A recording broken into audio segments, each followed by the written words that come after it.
Let me paint you a picture. It's June 11th, 2026. The World Cup is about to start on American soil. And across the country, the general mood among regular Americans, not the football diehards, not the supporters groups, not the people who wake up at 5 a.m. to watch Premier League matches. The mood among regular, everyday Americans is basically, oh, the soccer thing is happening? That's not an exaggeration. Polls taken weeks before kickoff showed that more Americans were excited about the upcoming NFL preseason than the literal World Cup being hosted in their own country. Late-night hosts were cracking jokes about it. Social media was full of people genuinely asking if the World Cup was the same thing as the Super Bowl. One viral tweet just said, "Wait, so do we have a team?" And honestly, that reaction made sense, because every single time the United States had tried to announce itself on the world football stage, the result was embarrassment, disappointment, or just nothing. In 2018, they didn't even qualify. Let that sink in. The biggest sporting country on the planet, with more resources and infrastructure than almost any nation on Earth, couldn't even book a ticket to Russia. They lost to Trinidad and Tobago. A nation with a population smaller than most American cities knocked the United States out of the World Cup. The memes wrote themselves. The post-match press conferences were funerals. And the lasting damage was real. An entire generation of casual American fans looked at that result and said, "Yeah, this is why we watch the NFL." Then came 2022 in Qatar. The Americans actually qualified this time, and there was genuine hype. A young squad. Pulisic scoring against Iran. A gritty draw with England. People were starting to feel something. Maybe this was the group that could change the perception of American football forever. And then the Netherlands happened. 3-1. And it wasn't even that close. The Dutch were clinical, ruthless, and completely unbothered. They exposed every single weakness in the American setup. The press was too easy to play through. The midfield couldn't control possession when it mattered, and the attack had no plan B when the direct runs stopped working. It wasn't a heartbreaking loss, it was a lesson. And the lesson was simple. Talent alone doesn't win you football matches at this level. You need a system. You need tactical intelligence. You need a team that can adapt when things go wrong. The Americans didn't have any of that. And everyone knew it.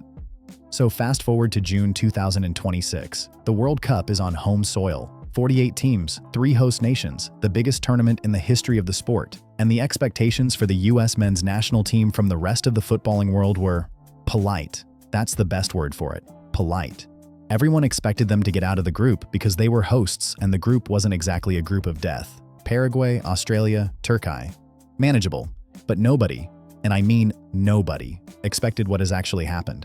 Because the United States didn't just qualify for the knockout rounds, they didn't just scrape through on goal difference or rely on other results going their way. They dominated, they controlled, they looked like a team that belongs at the absolute top table of international football. And for the first time in nearly a century, the rest of the world is looking at the Americans and thinking, wait, are they actually serious?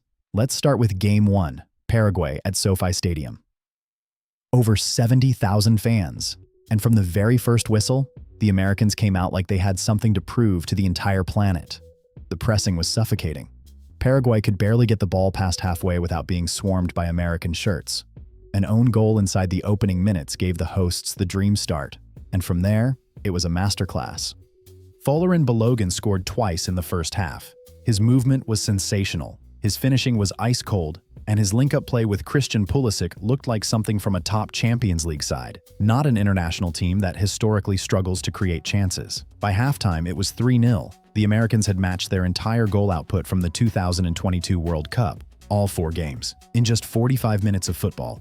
Paraguay pulled one back in the second half, but it never felt like a contest. And then, deep into stoppage time, Reyna curled a stunning goal into the far corner with the outside of his right foot.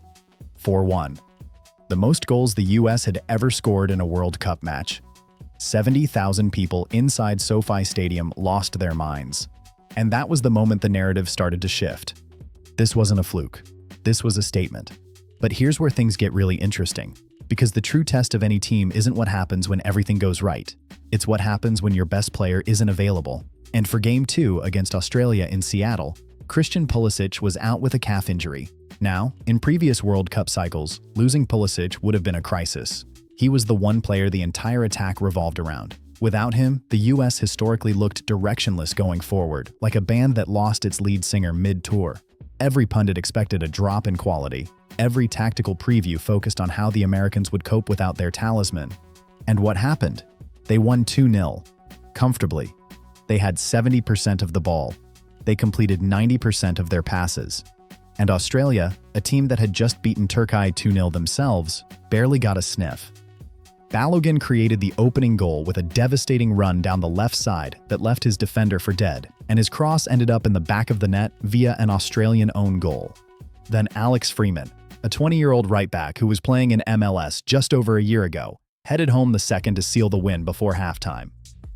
That result did more than just confirm qualification for the knockout rounds. It proved something far more important. This team doesn't depend on one player. The system works regardless of who's on the pitch. And that right there is the difference between every US team that came before and the one we're watching right now. That difference has a name: Mauricio Pochettino. When the US hired Pochettino, the reaction from the footballing world was a mix of surprise and curiosity. Here was a manager who'd taken Tottenham to a Champions League final, who'd worked at Paris Saint-Germain and Chelsea, and who was now choosing to coach the American national team ahead of a home World Cup. Some people questioned why he'd take the job. Others wondered if he could really transform a squad that had been tactically limited for years. The answer, after 2 World Cup games, is emphatic. Pochettino has completely rebuilt how the United States plays football. Under previous managers, the Americans were a reactive team.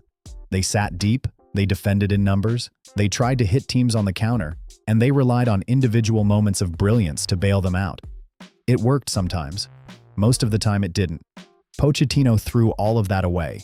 His US team presses aggressively from the front. They want the ball. They want to dictate the tempo of every single match. They switch formations depending on the opponent. Sometimes a 4-2-3-1, sometimes a back 3, sometimes something in between. The goal is always the same: create overloads, move the ball quickly, and open space for runners attacking behind the defensive line. But the tactical flexibility is only part of it. What Pochettino has really done is something much harder to measure on paper. He's given this team an identity, a belief system. The Americans no longer play like a team hoping to survive against better opposition. They play like a team that expects to win. And that mentality shift is everything. Look at the personnel decisions. Against Paraguay, with Pulisic in the lineup, the attack flowed through the wings with Balogun as the focal point up top. Against Australia, without Pulisic, Pochettino brought in Pepi and completely changed the attacking shape. Pepi and Balogun constantly rotated positions, dropping deep and running in behind, making it impossible for the Australian defenders to mark either player. It wasn't a panicked reaction to losing a star, it was a pre-planned tactical adjustment, and it worked almost immediately. Then there's the Freeman story, which might be the most remarkable individual subplot of this entire World Cup. A year ago, this kid was halfway through his first season as a starter for Orlando City in MLS. He was good, clearly talented. But if you'd told anyone in June 2025 that he'd be starting at a World Cup within 12 months, playing a hybrid defensive role that makes Pochettino's entire tactical system function, they would have laughed in your face. Freeman won MLS Young Player of the Year, earned a move to Villarreal in Spain, quickly adapted to La Liga, and now he's arguably the most important structural player in the US setup. At 6'2", he combines size, speed, and technical ability in a way that very few fullbacks anywhere in the world can match. In possession, he slides into a center-back position and helps build play from the back. In defense, he operates as a traditional right-back who can handle top wingers one-on-one. His goal against Australia, beating the goalkeeper to a loose ball and heading home, was pure instinct, pure confidence. The kind of play that comes from a player who knows exactly where he's supposed to be. And Freeman is just one example of the depth this squad has. Tyler Adams, the AFC Bournemouth midfielder, has been an absolute machine in the middle of the park. Against Australia, he made 14 defensive interventions, the most of any player on the pitch.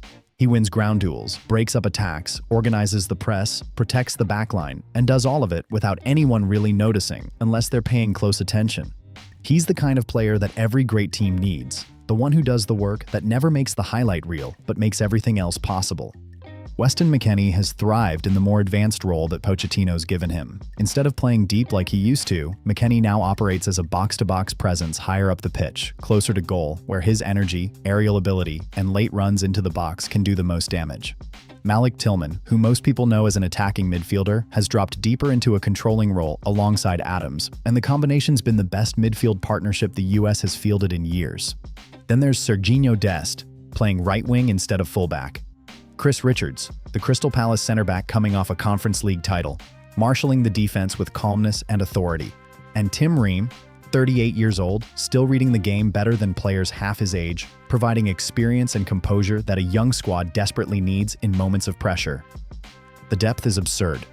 Reyna, who would have been a guaranteed starter on any previous US World Cup team, is currently coming off the bench. Ricardo Pepi, a striker with Champions League experience, is a substitute. Haji Wright, Timothy Weah, Brendan Aronson, all sitting on the bench waiting for their opportunity. That's never happened before in the history of American football, not even close. And this is where the cultural shift starts to matter. Because something's happening in America right now that goes beyond just the results on the pitch. When the Americans beat Paraguay 4-1, 70,000 fans inside SoFi Stadium started singing "Take Me Home Country Roads," the John Denver classic. It wasn't planned by the Federation. It wasn't part of some marketing campaign. It just happened. Fans picked it up organically, and now it's become the unofficial anthem of this World Cup run. Videos of the sing-along went viral. People who'd never watched a football match in their lives were sharing it. Sports bars across the country were packed for the Australia game in a way they've never been packed for a USMNT match before. America is starting to care about football, not in the polite, "oh, that's nice" kind of way. In the real, emotional, invested way. The way Brazil cares, the way England cares, the way Argentina cares. And the reason is simple. For the first time, the national team is giving them a reason to. Previous US teams asked fans to believe in potential. This team is delivering results. And now, here's the part that should genuinely terrify the rest of the tournament. Tomorrow night, the United States plays Türkiye at SoFi Stadium in their final group stage match. And the game is completely meaningless. The US has already won Group D. Türkiye has already been eliminated after losing both of their matches without scoring a single goal. The result won't change the standings, the bracket position, or anything else. Think about that for a second. A US team playing a dead rubber at the World Cup because they already clinched first place in the group. The last time the United States won their World Cup group was 2010. The last time they won their first two matches at a World Cup was 1930, nearly a century. Pochettino is going to rotate heavily. Balogun, Adams, Robinson, Richards, all on yellow cards, will almost certainly be rested. Pulisic, still managing his calf, will likely sit again. And that's the flex. The US can afford to treat a World Cup group stage match as a glorified friendly, give minutes to players like Pepi, Roldan, McKenzie, and Arfston, and go into the round of 32 on July 1st at full strength with every key player healthy and rested. That round of 32 match will be at Levi's Stadium in Santa Clara, California. Home advantage. West Coast. Minimal travel from their base in Irvine. The opponent will be a third-place team from one of several groups, and while the exact matchup isn't confirmed yet, the bracket is set up favorably. If the Americans keep playing like they have been, there's a genuine path to the quarterfinals and maybe, just maybe, beyond. The 2002 team under Bruce Arena reached the quarterfinals, and it's still considered the greatest achievement in American football history. Claudio Reyna was the star of that squad. Now, 24 years later, his son Giovanni is part of a team that has a chance to go even further. That's not just a nice storyline. That's proof of how far the American player pool has come. A player with Gio Reyna's talent, a player who would have been the first name on any previous US team sheet, is now a luxury option off the bench. The 1994 team hosted the World Cup and reached the round of 16 with a squad built mostly from college players and smaller leagues. That team was built on grit and defensive organization. The 2026 team has players at AC Milan, Juventus, Bayer Leverkusen, Monaco, PSV, Bournemouth, Crystal Palace, and Villarreal. The talent gap between then and now is staggering. But talent was never really the problem. The US had talented players in 2022. They had talented players in 2014. The problem was always the same. They couldn't put it together when it mattered. They couldn't adapt. They couldn't control games. They couldn't win in different ways. This team can do all of that, and the rest of the world is just now starting to realize it. The question everyone keeps asking is whether the United States can actually win this World Cup. And honestly, sitting here right now, after watching what they've done in the group stage, after seeing how they play without Pulisic, after seeing the tactical intelligence that Pochettino has installed, after seeing the depth on the bench and the hunger in every single player on the pitch, the answer is no longer a dismissive laugh. It's a genuine conversation. Nobody saw this coming. Not the pundits, not the opposing teams, and honestly, not even America itself. But it's happening, and the rest of the world should be paying very close attention.